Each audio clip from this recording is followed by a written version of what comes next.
बोली बोली शारदा भवानी मैया की जय। नवयुवक सरस्वती पूजा समिति आप सभी ग्राम वासियों को हार्दिक हार्दिक अभिनंदन करती है और करती रहेगी। और हमारे रंगदार भाइयों से आग्रह है कि भाषण में रंगदारी नहीं करे, क्योंकि यह रंगदार का ही टोली है। रे रे रंगदारी आई छौड़ा करता खूबे रंगदारी और दमाई के डीजे के पछारी। अरे भाई छौड़ा करता खूबे रंगदारी और दमाई के डीजे के पछारी।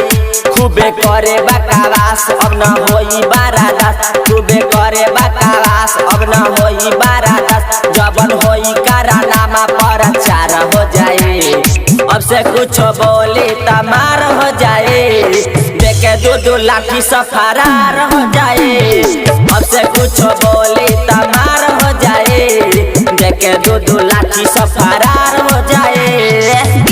और एक आवश्यक सूचना, भाषण में आए हुए जितने भी भाई हैं वो कृपया पियर की फराक वाले पे लाइन नहीं मारे, क्योंकि वो कितनों को दिल लेके चली रही है। कहीं आपका भी दिल लेके नहीं चली जाए। हाँ, माई के भाषण में केहू आज न बोले, भक्ति के मगन में सब केहू डोले। हबे रंगदार लइकन सबके टोले, नहीं तो चले लगे माया जगोले। सुन ना हाँ, माई के भाषण में केहू नहीं बोले, भक्ति के मगन में सब केहू डोले। हबे रंगदार लइकन सबके टोले, नहीं तो चल लगी माया जगोले। खूब उड़ा बसन अबीर काहे करता रफिरे, खूब उड़ा बसन अबीर काहे करता रफिर। जे न मानी बात फाइन 2000 हो जाए, अब से कुछ बोली तमार हो जाए। देखे दो लाठी से फरार हो जाए, अब से कुछ बोली तमार हो जाए। देखे दो लाठी से फरार हो जाए। रे रे रे ना मन बे लाउदर लाठी मार सदा करके ए भाई काहे मार दो ताला पर से मालवा देख के मुस्कुराती है। छोड़ दे लव के सवाल का।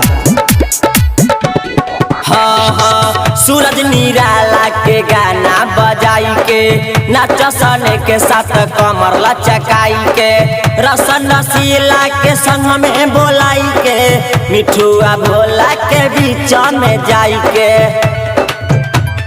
ए भाई हाँ, सूरज निराला के गाना बजाई के, नाचसन के साथ कमर लचकाई के, रसन नसीला के संग में बोलाई के, मिठुआ भोला के बीच में जाई के।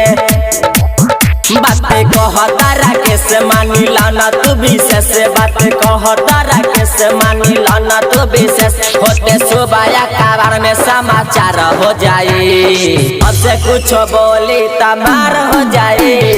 देखे दो लाठी से फरार हो जाए। छौड़ा करता खूबे रंगदारी हरदम आई के डीजे के पछारी।